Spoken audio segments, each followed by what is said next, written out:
Bien, ce matin, nous allons poursuivre comment lire et comprendre la Bible. Quelque chose de si important pour un chrétien. Un enfant de Dieu a faim et soif de toute parole qui sort de la bouche de Dieu.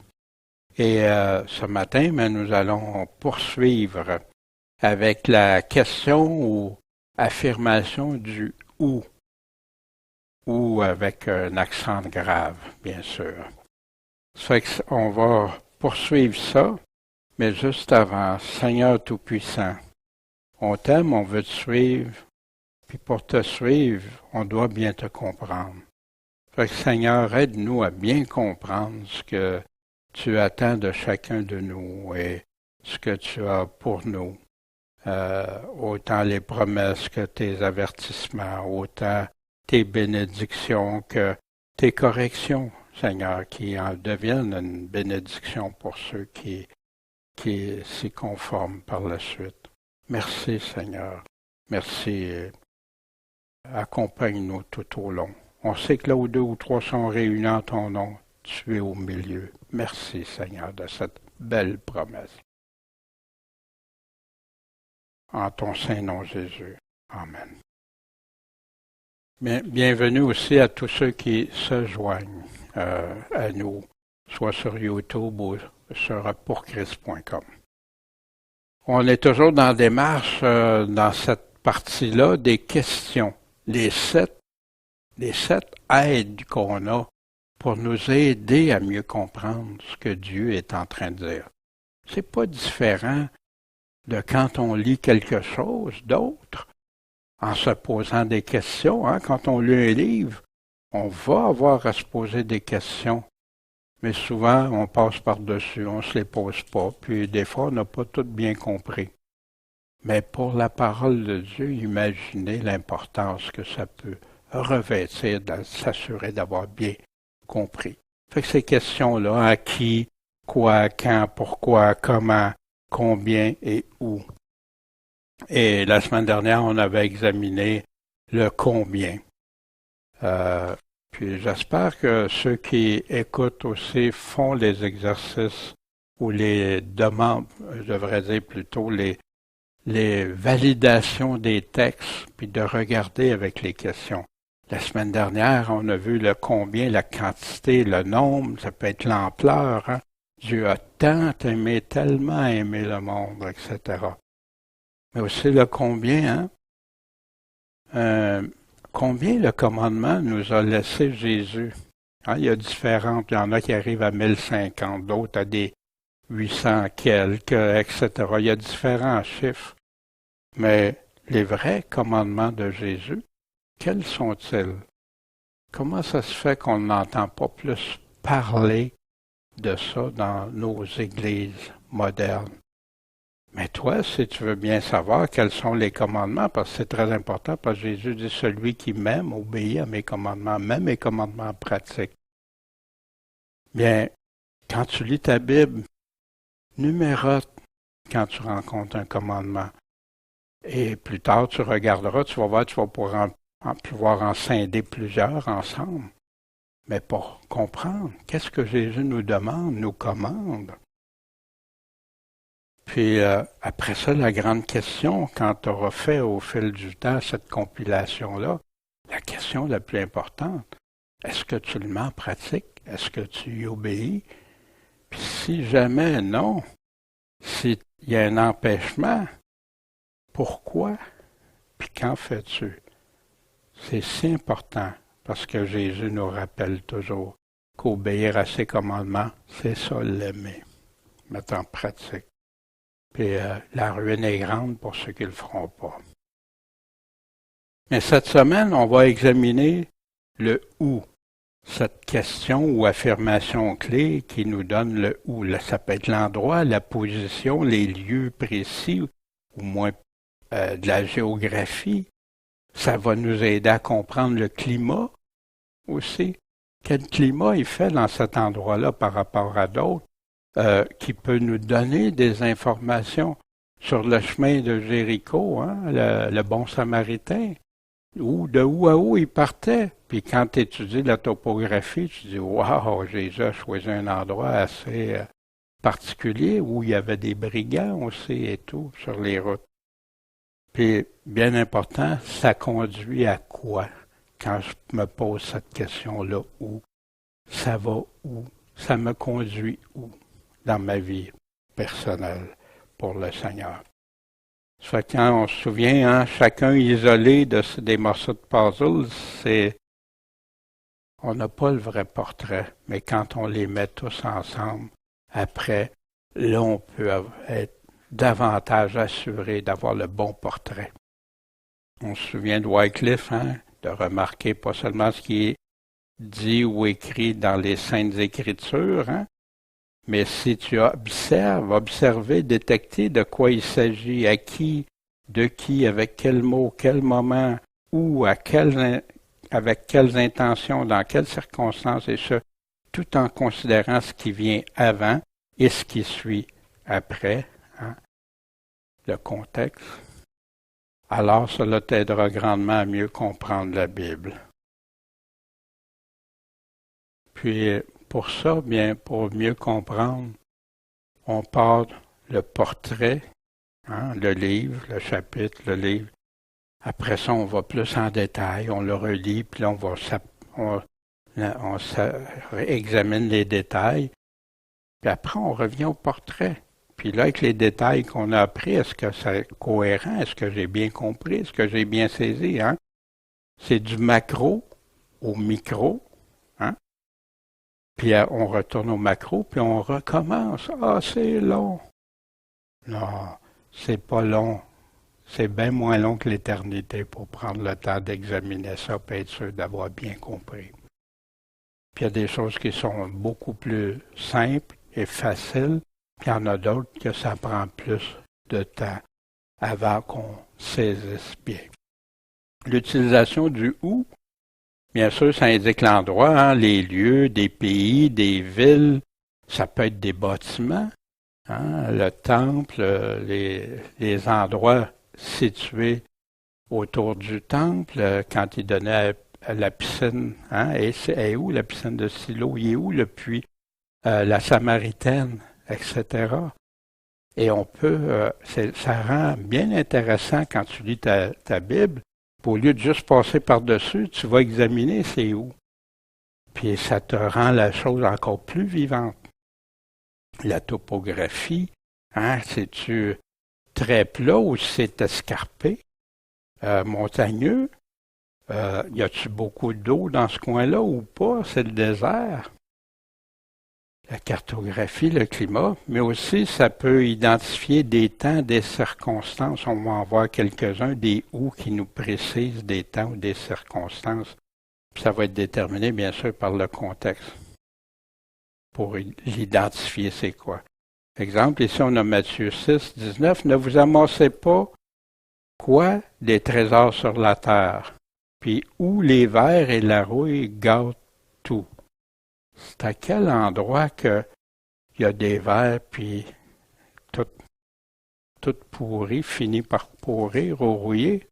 Mais le où ici, le texte nous le dit, sur la terre. Amassez-vous pas des trésors sur la terre, mais amassez-vous des trésors dans le ciel, là où les vers, les rouilles ne gâtent rien, où les voleurs percent pas, dérobent pas.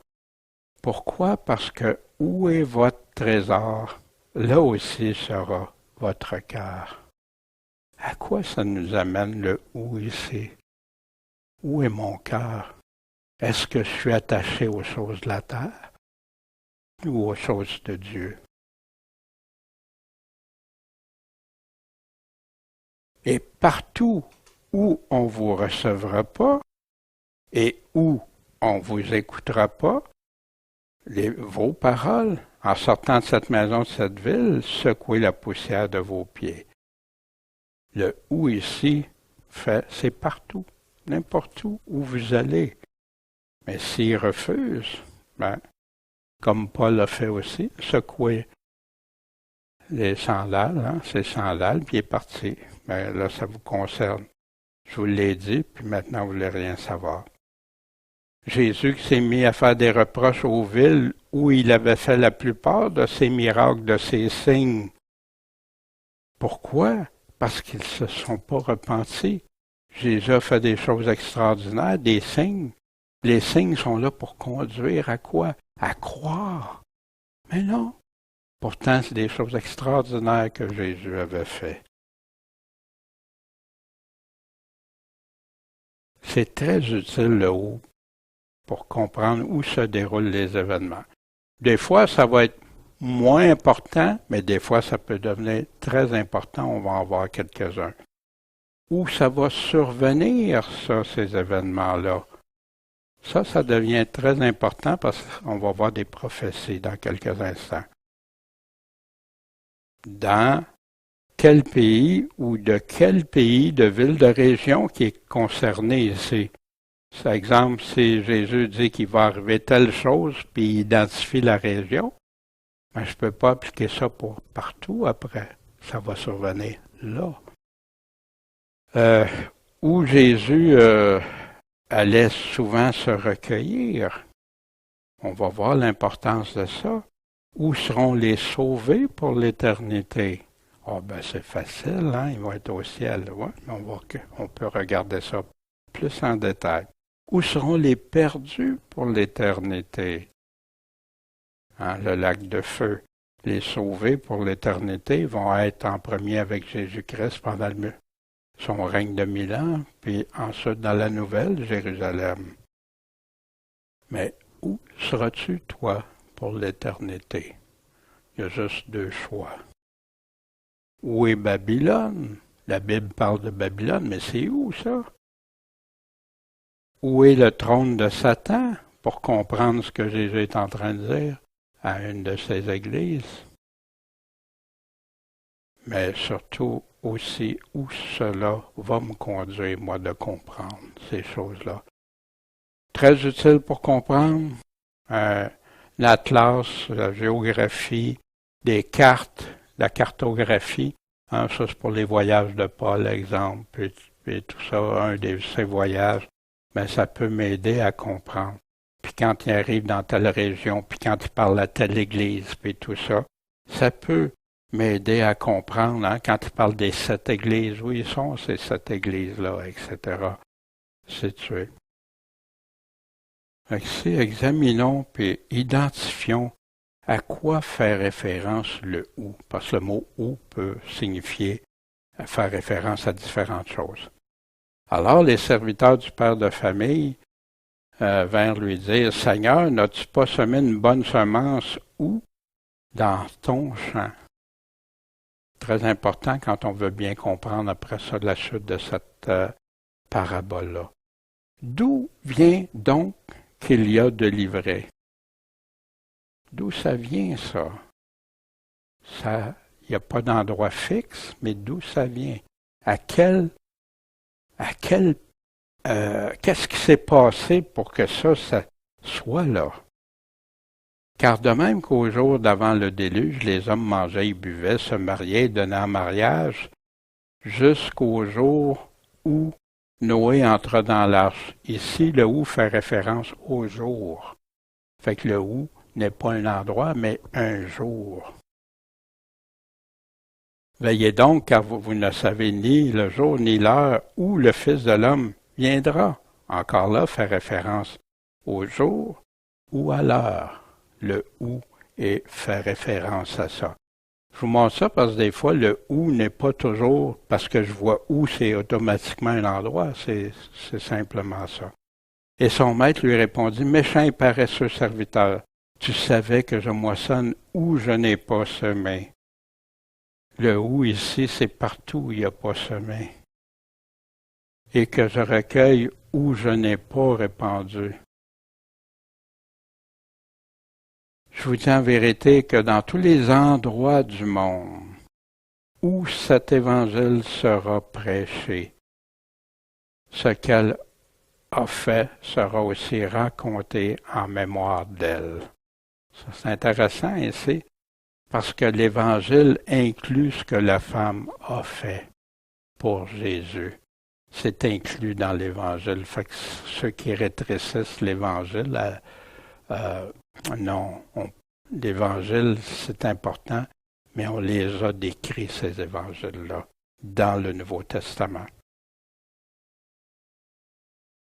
Fait ici, le « où » fait référence à tous les endroits que l'Évangile sera prêché. Car où il y a 2 ou 3 personnes assemblées en mon nom, je suis là au milieu d'elles. Le où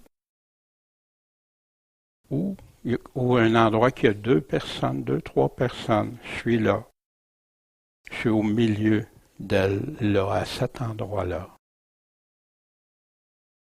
Une autre partie tomba sur les endroits pierreux où elle n'avait que peu de terre. Et elle leva aussitôt parce qu'elle n'entrait pas profondément dans la terre. Le « où » ici fait référence, il n'y a pas cette terre. C'est un endroit que les racines ne prennent pas, puis que ça meurt. À quoi nous conduit ces « où » suivants? Alors, il leur dit, « Où est votre foi? » Où? Est-ce en vous? Il n'y en a pas. Ou il y en a pas assez. Eux, saisis de crainte d'admiration, disaient entre eux, « Qui donc est celui-ci qui commande même au vent et à l'eau, puis lui obéissent? » Mais le « où » ici est important. Où est ma foi? Si je me l'applique à moi-même, où est ma foi quand ça va mal? Quand il y a des événements qui me... Où est ma confiance? Pourtant, il y avait confiance, il suivait Jésus, il allait partout. Mais là, il arrive un événement. Oh, où est rendue ta foi? Comme ils étaient en chemin, un homme lui dit, « Je te suivrai, Seigneur, partout où tu iras. » Ici, le « où » est clair. Hein? Je suis prêt. Le « où », ça va être n'importe où tu vas aller. Mais Jésus lui dit, « Les renards ont des tanières et les oiseaux du ciel des nids. Mais le Fils de l'homme n'a pas où reposer sa tête. » Fait qu'ici, à quoi ça me conduit? À réfléchir à Jésus. Jésus est venu sur terre, le roi des rois, le Seigneur des seigneurs. Il est venu sur terre. Puis, qu'est-ce qu'on avait pour lui? Où il habitait? Où il était? Ça fait réfléchir la personne qui dit, je vais aller n'importe où tu vas aller. Ouais, ok, mais moi, sache que je sais pas ces choses-là, Dieu, comme le monde a. Quand le père de famille sera entré, qui aura fermé la porte, et que vous, étant où dehors, vous vous mettrez à frapper et à dire, « Seigneur, Seigneur, ouvre-nous. » Il vous répondra, « Je ne sais d'où vous êtes. » Hein? Comme tantôt, d'où est ta foi? D'où tu es? Et il répondra, « Je vous dis que je ne sais d'où vous êtes. Retirez-vous de moi, vous tous qui faites métier de l'iniquité, du péché. » Ceux qui sont dans le péché, qui vivent dans le péché, ici. Fait que le « où » devrait me faire réfléchir à quoi ici? Est-ce que je suis avec Jésus? Est-ce que Jésus me connaît? Qu'est-ce qui m'en assure? Qu'est-ce qui me dit que je suis avec lui? Apocalypse chapitre 10. Mais qu'au jour où le 7e ange fera entendre sa voix quand il sonnerait de la trompette, le mystère de Dieu s'accomplirait, comme il avait déclaré à ses serviteurs les prophètes. Ici, c'est le « où », c'est les jours au pluriel, que le 7e ange fera entendre sa voix. Qu'est-ce que ça doit m'amener? C'est quoi le mystère de Dieu qu'il avait déclaré à ses prophètes? Paul nous dit, « Voici, je vous dis un mystère, nous ne mourrons pas tous, mais à la dernière trompette, la 7e trompette. »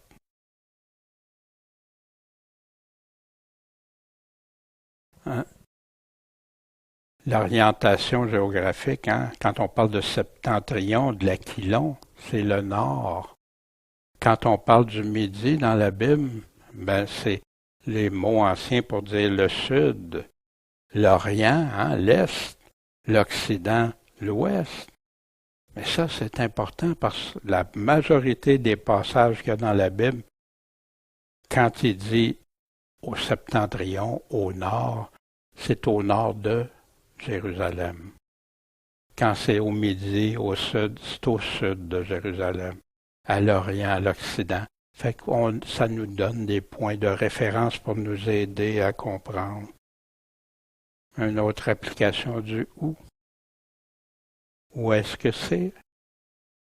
À Jérusalem, le mur des lamentations, les pierres qui font partie du mur du temple de Jérusalem. Moi, ça m'avait fait réfléchir. Jésus dit, vous ne verrez pas pierre sur pierre, parce qu'on m'avait dit que c'était en 70. Mais ça, c'est des pierres, des structures, des bâtiments. Puis Jésus ne parlait pas seulement du temple, mais de tout ce qui entourait. Fait qu'il y a une autre fois que Jérusalem va être encerclée, qu'il va y avoir une grosse partie de Jérusalem qui va être détruite. La Bible nous dit qu'il va y en avoir un petit reste qui va rester de Jérusalem. On va le voir. Très utile pour comprendre. Quand je lis ma Bible puis je vois des noms, mais je vais chercher des anciennes cartes qui vont me donner les noms. Vous avez des cartes aussi que vous avez les anciens noms, puis avec la nouvelle géographie, la nouvelle cartographie aujourd'hui. Ça te fait comprendre. Ah oui, quand il parle de certains noms, que des fois on n'est plus sûr, mais tu vas les avoir. Là, ça va être facile à comprendre ta Bible.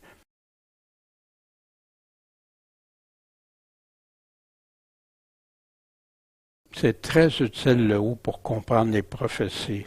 Où ça va arriver l'abomination? Où va avoir lieu l'abomination?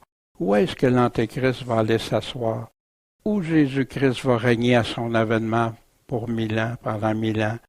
Où seront ceux de la première résurrection? On a tout ça dans l'Apocalypse au chapitre 20, hein, versets 1 à 6 qu'on a déjà examiné. Où vont régner ceux que Jésus ressuscitera, transformera pendant le millénium? Beaucoup ne se sont pas arrêtés à penser à ça, mais pourtant, où Jésus va être, là on va être avec lui.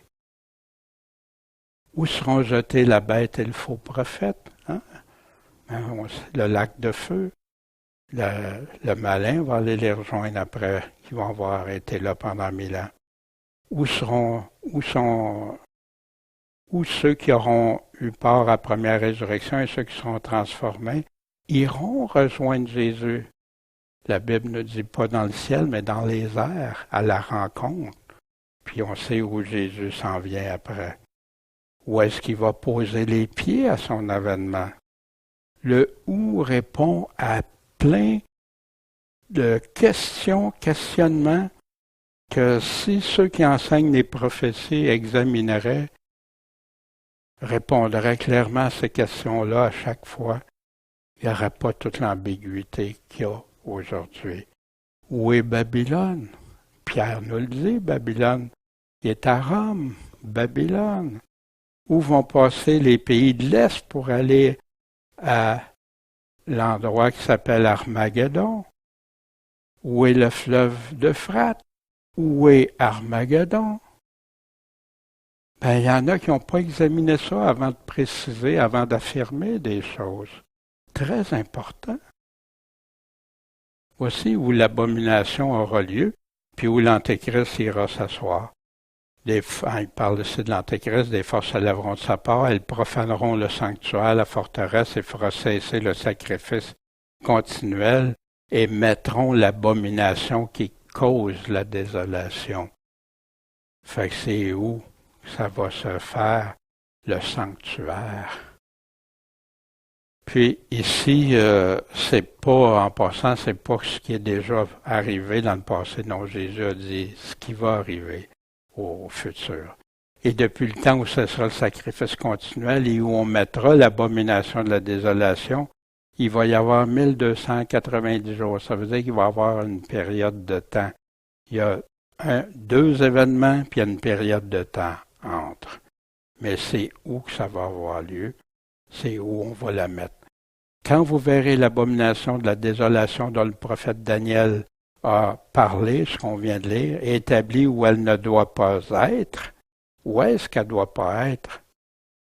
À Jérusalem, dans le temple, où se fait les sacrifices, que celui qui le lit fasse attention, alors que ceux qui sont où?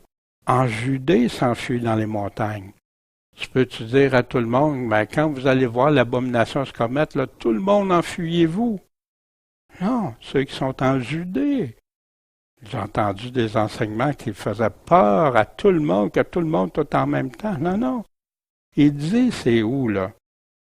Pour ce qui regarde l'avènement de notre Seigneur Jésus-Christ, nous dit Paul à l'Église de Thessalonique, et notre réunion avec lui et son avènement, hein, son retour, puis notre rassemblement, l'enlèvement avec lui, laissez-vous pas troubler, ébranler.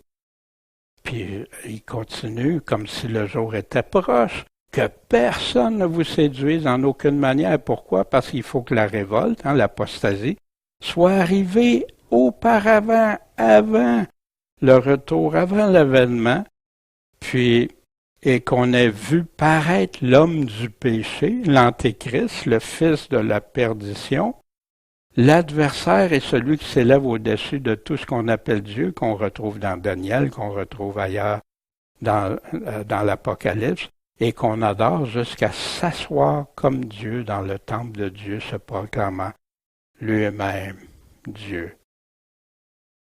Fait qu'avant l'avènement de Jésus, puis avant l'enlèvement, qu'est-ce qu'il faut que soit arrivé? Où? Il le dit dans le temple. Clair, précis. La Bible s'interprète par la Bible, nous donne, là c'est ça, c'est juste un survol, il y a plein d'autres références de passages.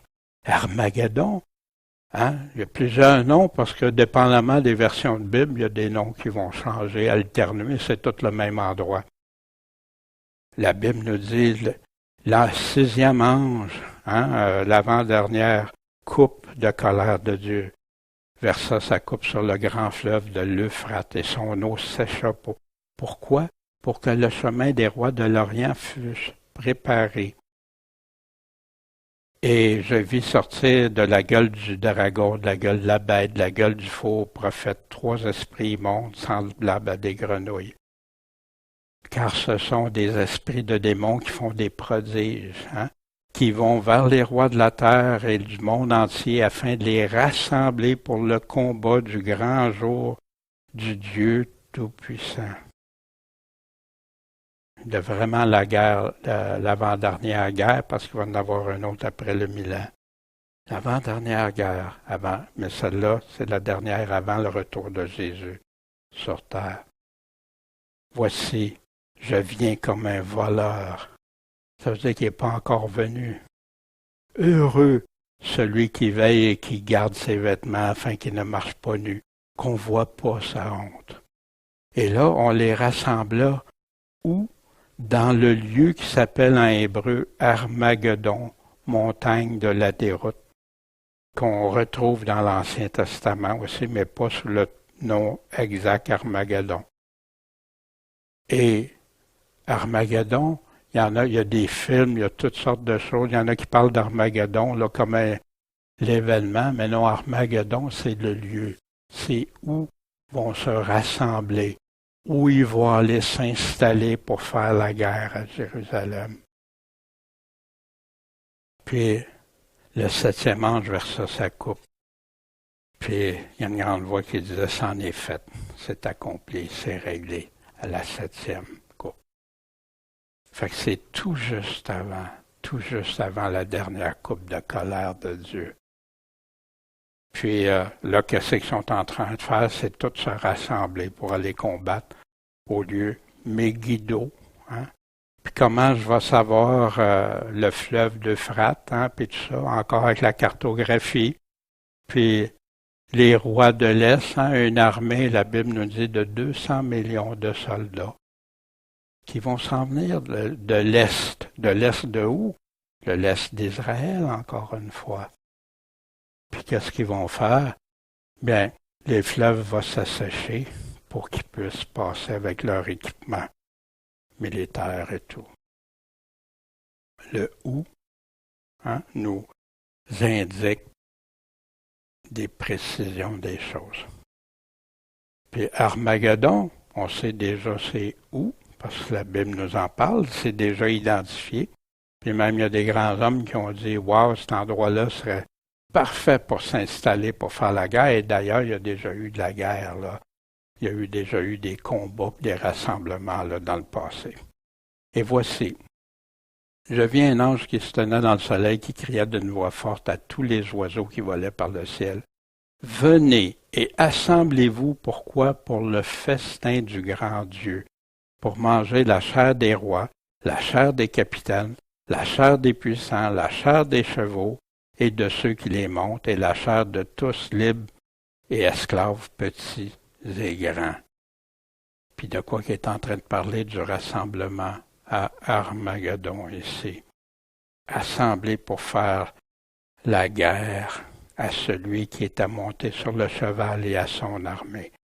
Mais la bête fut prise et avec elle, le faux prophète qui devant elle avait fait quoi? Des prodiges par lesquels il avait séduit ceux qui avaient pris la marque de la bête.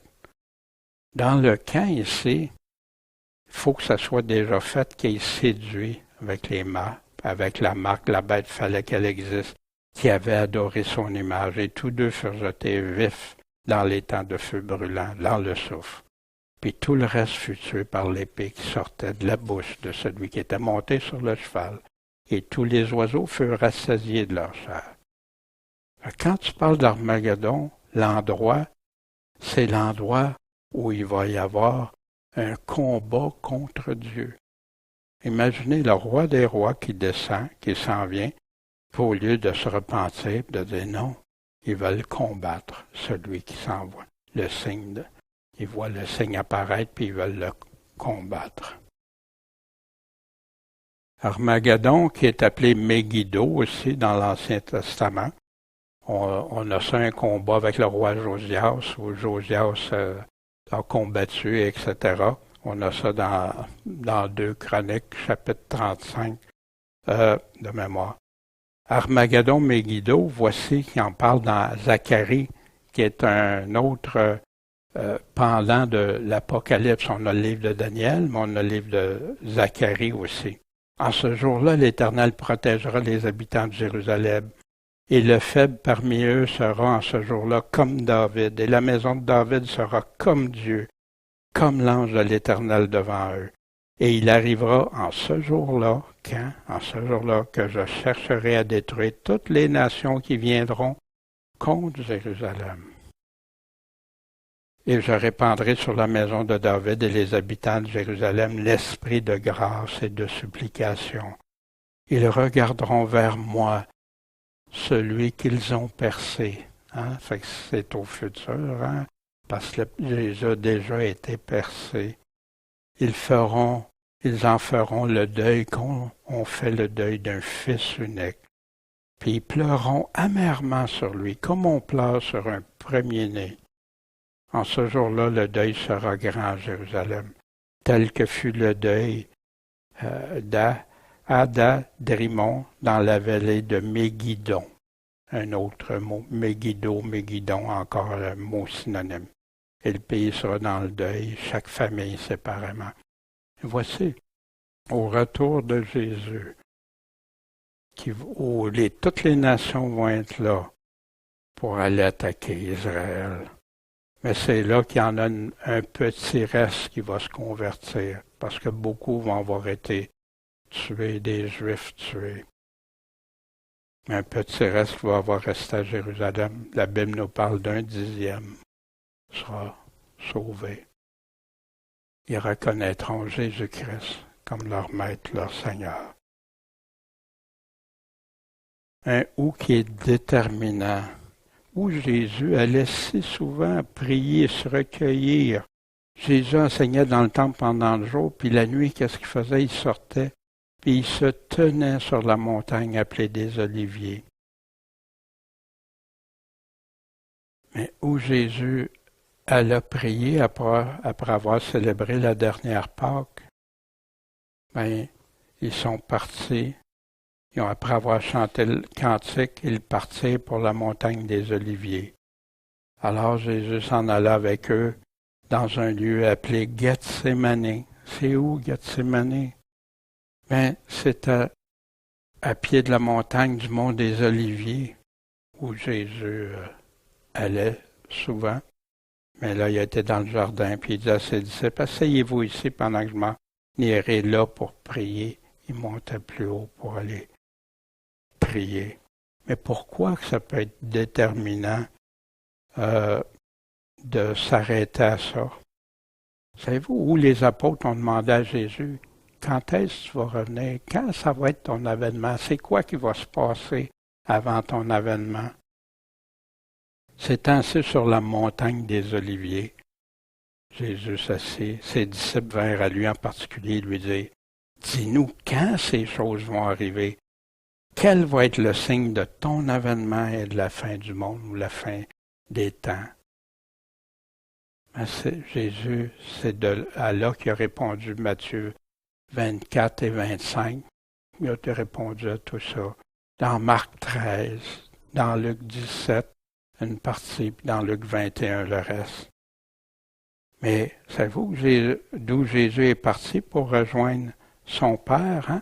Quand ses disciples l'ont vu monter au ciel, puis que les anges ont dit pourquoi vous êtes là à regarder au ciel, ce Jésus qui a été enlevé d'avec vous dans le ciel reviendra comment? De la même manière que vous l'avez vu monter au ciel.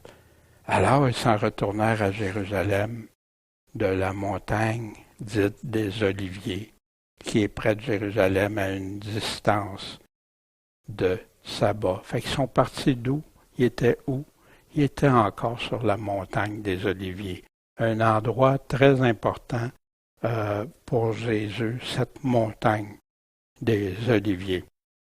Puis c'est intéressant, hein? Comment ils ont vu monter Jésus? Ils l'ont vu monter.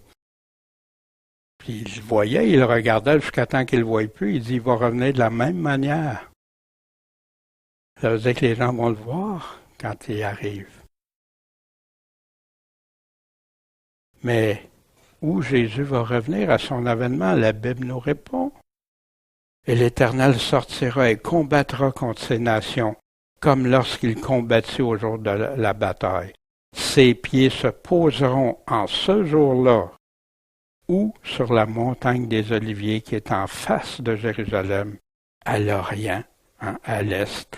Et la montagne des Oliviers se fendra par le milieu, à l'Est et à l'Ouest, à l'Orient et à l'Occident. Et il s'y fera une très grande vallée, puis la moitié de la montagne se retirera vers l'Aquilon, hein, vers le nord, puis l'autre vers le sud. Le mont des Oliviers est déterminant dans plusieurs aspects pour l'avènement de Jésus. Vous savez, on a vu la question, on a vu 7 questions. Mais chacune des questions a une incidence quand on se pose les bonnes questions sur chacun.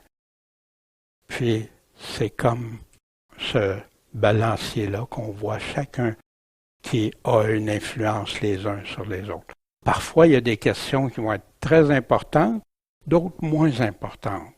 Mais le résultat où ça conduit, lui, il est bien important pour qu'on comprenne cette synergie qui est des questions qu'on se pose, que Jésus a utilisé beaucoup, que les apôtres ont utilisé, fait qu'on n'a pas de difficulté à utiliser ça, bien au contraire, suivons l'exemple. Puis tout ça, c'est ça qui nous amène, chacune des questions, à avoir le bon portrait. Qu'est-ce qu'il est en train de dire, puis que ça rentre à bonne place, puis nous aider. En tout cas, pour moi, ça a été une bénédiction pour comprendre davantage. Dans ces questions-là, Ici, ben, je laisserai aux soins pour examiner ça durant la semaine, où ça prend pas longtemps. Vous avez d'autres passages dans vos passages et tout ça. De répondre encore à ces questions-là, le qui, le quoi, le quand, le comment, le pourquoi, le comment, le combien, puis le où. Puis vous allez voir, vous avez plusieurs questions que vous allez dire. Puis après ça, ben, qu'est-ce que ça fait? Ah, ben ça, je savais ça. Ah, regardons ça, je n'avais pas réalisé telle question qu'elle avait cette importance-là. Puis surtout, ben, où ça me conduit de savoir ça? Qu'est-ce que j'ai appris de ça? Qu'est-ce qui va être là? Vous savez l'importance qu'on ait la bonne fondation pour comprendre l'Évangile, comprendre ce que Jésus-Christ a pour nous. Puis une fondation solide en premier. Un coup que j'ai demandé à Dieu de me révéler, que j'ai son Esprit Saint qui m'aide à comprendre, le même Esprit Saint qui a rédigé ces paroles-là qu'on a dans notre Bible. Ben, ça même, après qu'on lui demande, on cherche, puis on frappe, bien, on va découvrir, on va aller encore plus loin. Puis une des façons, se poser des questions clés sont majeures, importantes pour y arriver. Et tout ça, c'est en cherchant dans la parole de Dieu. C'est elle qui va nous donner les réponses de Dieu.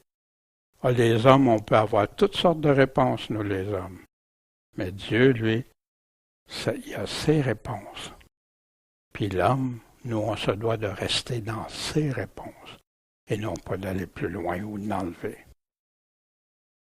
Bien, si tu aimerais savoir si tu as bien compris ce que tu as lu dans ta Bible à travers la semaine, et j'espère que tu prends un temps, consacrer un temps, parce que, je ne sais pas si vous savez, mais moi, je ne passerai pas plusieurs jours sans manger.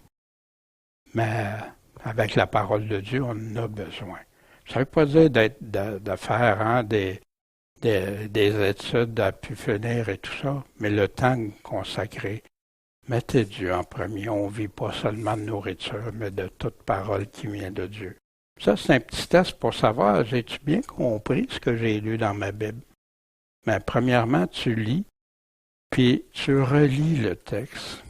Prends le passage que tu étudies, lis-le, relis-le, tu lis ce qu'il y a avant, tu lis ce qu'il y a après, tu fais attention à tes questions. Puis là, ferme ta Bible. Va te chercher un papier, un crayon si tu n'en as pas déjà, ou un carnet de notes, c'est encore mieux, quelque chose que tu peux garder, un cahier.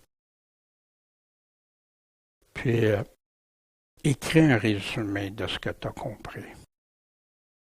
Dis-le dans tes propres mots. Puis, un coup que tu as réfléchi, tu as pensé à ça, en pensant à tes mots-clés, de quel sujet il est en train de parler, quel but, pourquoi il dit ça. Y a-t-il un commandement, une promesse, un avertissement? Ça, c'est juste des pistes de réflexion pour nous aider, des fois, quand on veut faire notre résumé. Là, tu rouvres ta Bible après. Puis là, tu relis avec grand soin, puis tu valides avec les questions clés si ton résumé est exact. Puis quand tu fais ça, là, ça te reste. Tu le gardes. Puis d'ailleurs, il y a des études qui le montrent, même il y en a qui rédigent à l'ordinateur, puis c'est pas la même chose que quand eux-mêmes l'écrivent. Le cerveau, ça donne une dimension supérieure. Ça va plus loin. Puis avec ça, ben là, si c'est correct, amen, merci Seigneur, mais garde-le. Plus tard, un jour, tu reviendras dessus. Garde-le, pour t'assurer que c'est toujours, tu avais bien compris. Puis, si c'est pas exact, ben, tu retournes, tu regardes. Là, tu dis, oups, mais le résultat de ça, c'est quoi? C'est que tu vas avoir compris. Puis là, ça va te rester. Puis là, ça va rester dans ta tête, mais surtout ton cœur. Puis là, qu'est-ce que tu en fais après de ça? Puis vous savez, Dieu nous met à cœur des sujets. Dieu nous met, des fois, on demande au Seigneur, Seigneur, guide-moi, qu'est-ce que je dois où aller, ou tout ça. L'idéal, c'est de prendre, exemple, notre Nouveau Testament, puis de le faire du début à la fin, parce qu'on va avoir l'entier. Mais des fois, il y a des choses qui se passent dans notre vie. On a besoin de réponses. Bien, applique ça. Demande au Seigneur. Puis je suis convaincu de ta bénédiction. Puis tout ça, assure-toi d'avoir le bon portrait, de bien comprendre ce que Dieu nous dit. Puis un principe important, essentiel, avant de conclure définitivement. Quand tu es rendu, tu dis, ben là, je comprends, Seigneur, merci beaucoup, tout ça. Mais avant de conclure, parce que tu as lu juste une partie de ce que Dieu enseigne dans le Nouveau Testament, va lire le reste. Après, ça va te confirmer, te raffirmer. Tu vas voir, on va voir les passages parallèles, l'importance de ça pour le faire.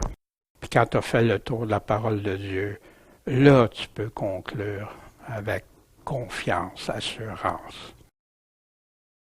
Bien, la semaine prochaine, on va poursuivre avec les mots, des mots surligneurs ou des mots qui font ressortir le texte, qui sont associés avec le texte. Vous allez voir des petits mots, mais des petits mots si importants. Autant on avait vu le si l'autre fois, le si, un mot de 2 petites lettres que Jésus avait dit à ses apôtres, puis qui avait fait tout un wow, tu sais, juste parce qu'ils n'avaient pas écouté le si, ils n'ont pas compris ce que Jésus a dit. Le donc, le lien entre les choses, mais les contrastes, tout ça, c'est super intéressant. Puis ça nous, des fois, juste un petit mot qu'on n'avait pas vu, puis que là, on examine, puis que, wow! Merci Seigneur, là j'ai compris qu'est-ce qui était écrit. Bien, cette semaine, que Dieu vous guide, vous montre et que vous puissiez mettre en pratique. Je vous le dis, c'est le temps qu'on peut le faire aujourd'hui. Parce que quand notre temps sera écoulé, puis personne ne sait quand ça va arriver, il va être trop tard. Puis je ne dis pas ça pour que nous culpabiliser et nous rendre. Non, non. Mais pour nous faire agir. Dieu, c'est-tu important? Je prends ça au sérieux ce que tu me dis. Toi qui as les paroles de la vie éternelle. Ah, mais moi je comprends pas ou je comprends plus. Ben, quand tu mets pas en pratique ce qu'on t'a compris, parce que Dieu va te faire comprendre des choses. Mais si tu n'es pas prêt à mettre en pratique ce que tu as appris, ben ça peut te jouer des tours, parce que là, tu es sans fruit. Fait que mets en pratique ce que tu comprends bien, au lieu d'essayer dans des grandes explications compliquées que tu vas t'y perdre dans ça avant d'être rendu. C'est comme la vie. On apprend à marcher avant de courir.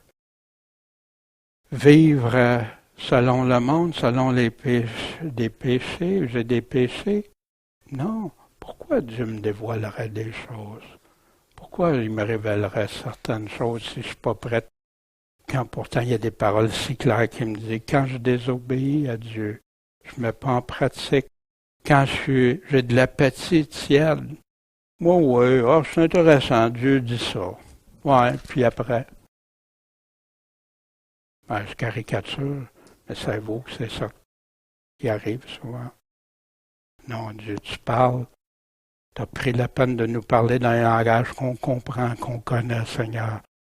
Ben moi, ça vaut la peine que je t'écoute. Pas d'amour de la vérité. Non, je lis ça, mais c'est pas ça que je veux. Je veux que ça soit ça. Ben, c'est pas l'amour de la vérité, mais la vérité qui vient de Dieu. J'aime mieux la vérité des hommes que celle de Dieu. Dieu va confier de plus en plus, puis va révéler à ceux et celles qui se confient humblement et totalement en lui. Quand Jésus dit celui qui aime Dieu de tout son cœur, son être, sa pensée, ses forces. On veut comprendre davantage la Bible? Voici ce que Jésus nous répond. Les disciples qui sont approchés de lui, pourquoi tu leur parles en parabole, en exemple? c'est parce qu'il vous est donné de connaître les mystères du royaume des cieux. C'est plus un mystère pour vous autres. Mais cela ne leur est pas donné. Pourquoi? Parce qu'on va donner à celui qui a, puis il va en avoir encore davantage, puis on grandit dans la parole de Dieu. Mais pour celui qui n'a pas, on va lui ôter même ce qu'il a. Parce qu'il n'en veut pas, puis il va nous dire pourquoi. C'est à cause de cela que je lui parle en similitude. Pourquoi? Parce qu'en voyant, ils ne voient pas. En entendant, ils n'entendent pas, puis ils ne comprennent pas. Ainsi s'accomplit la prophétie d'Ésaïe. Vous entendrez de vos oreilles, puis vous ne comprendrez pas. En voyant, vous verrez, puis vous ne discernerez pas.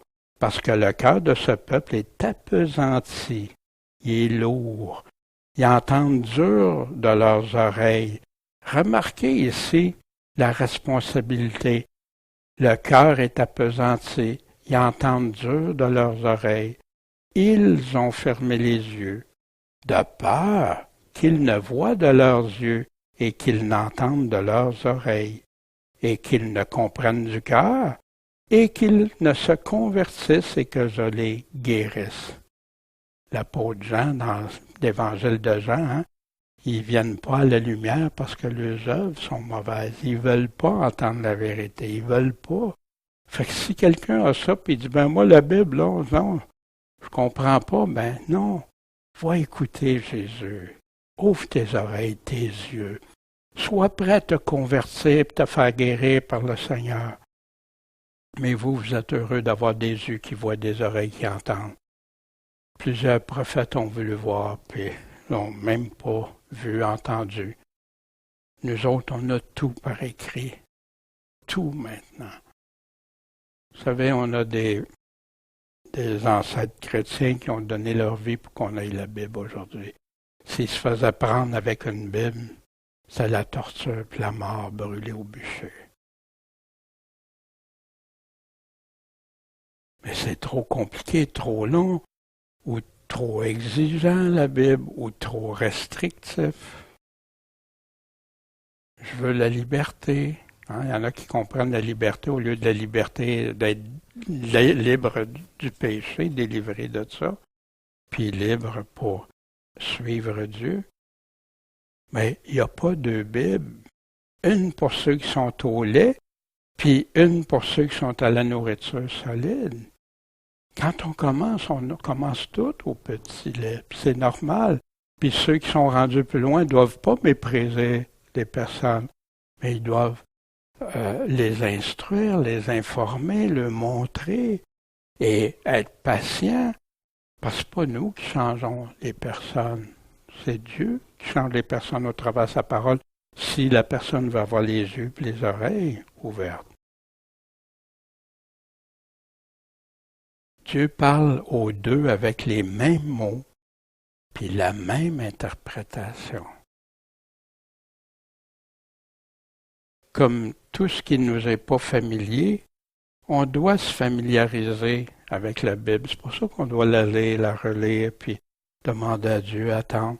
On doit s'adapter, nous, à la Bible. On doit apprendre de la Bible, être prêt à se faire reprendre, se faire corriger, comprendre. Parce que la parole de Dieu, elle ne change pas. La parole de Dieu ne s'adapte pas au désir ou au changement de l'homme ou à sa théologie, mais contient les paroles de la vie éternelle, puis nous dit comment l'obtenir ou pas. Voici le grand commandement de celui qui a les paroles de la vie éternelle. Tantôt, au début, je vous parlais de compter les commandements.